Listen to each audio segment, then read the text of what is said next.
Hi everyone, Alethea from QuantConnect here with your QC Community Weekly Flash Briefing, Rebalance. Here's how QuantConnect is pioneering tomorrow's trading with you this week. A few weeks ago, we shared that a new debugger tool was on the horizon.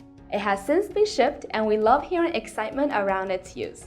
If you haven't tried the tool out yet, know that you can access it from the right side of the terminal in any open project.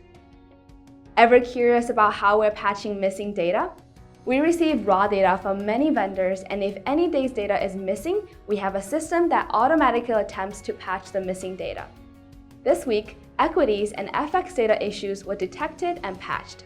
It works in conjunction with the open reporting system, so if you see any issues with the data, please let us know in the link below. A new bootcamp is out. The Liquid Universe Selection Bootcamp uses a coarse universe selection filter to invest in the top 8 stocks, which are liquid and cost more than $10 per share. Check it out in the description link below. Finally, we have almost shipped a better corporation actions handling for custom and proprietary datasets.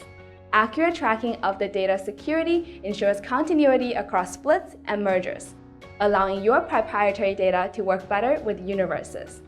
This is vital for metadata like SEC reports. Thanks for listening to this week's Rebalance and happy coding!